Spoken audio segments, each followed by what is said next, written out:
रात का सन्नाटा गहरा चुका था।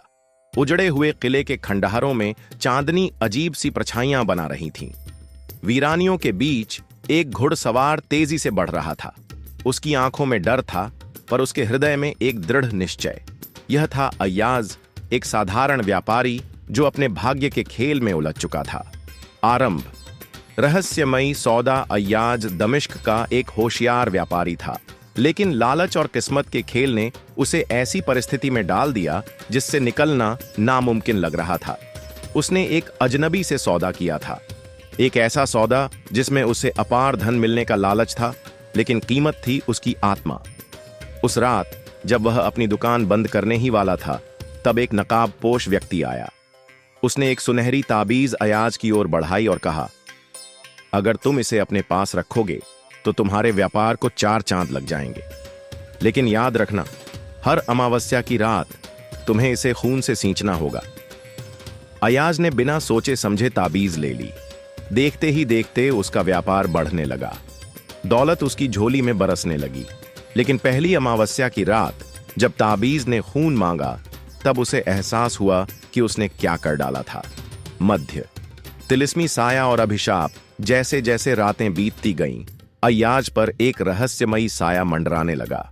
वह देखता कि परछाइयां अजीब अजीब आकृतियां बनाती, और कभी कभी उसे लगता कि कोई उसके कानों में फुसफुसा रहा है। कर्ज चुकाने का समय आ गया है अय्याज। एक दिन जब वह अपने घर लौटा तो उसने देखा कि उसकी पत्नी जरीन खून से लथपथ जमीन पर पड़ी थी। दीवार पर खून से लिखा था, अमावस्या का कर्ज चुका दिया गया। अय्याज चीख पड़ा। वह समझ गया कि ताबीज ने उसकी सबसे प्रिय चीज की बलि ले ली थी। अब उसे इस अभिशाप से मुक्त होना था, नहीं तो अगली अमावस्या को वह खुद इसका शिकार बनने वाला था। शिखर। खंडहरों की सच्चाई। अय्याज को याद आया कि दमिश्क से दूर एक पुराना खंडहर है, जहां एक सूफी संत ने ऐसे अभिशापों को तोड़ने का उपाय बताया था। वह रातों रात घोड़े पर सवार होकर वहां पहुंचा। खंडहर में पहुंचते ही उसे अजीब सी सरसराहट सुनाई दी। सामने एक बूढ़े दरवेश बैठे थे। उन्होंने आंखें खोलीं और कहा, तुमने जिस ताबीज को अपनाया वह किसी और का था। उसका असली मालिक तुम्हारी आत्मा का दावेदार है। अय्याज कांप उठा। मुझे इस अभिशाप से मुक्त कर दो। दरवेश ने गंभीर स्वर में कहा, केवल एक ही रास्ता है। तुम्हें ताबीज को उस व्यक्ति को लौटाना होगा जिससे तुमने इसे लिया था। लेकिन याद रखना, वह इंसान नहीं बल्कि एक दैत्य है। अंत। नियति का फैसला। अगली अमावस्या की रात अय्याज फिर उसी जगह पहुंचा जहां उसने ताबीज लिया था।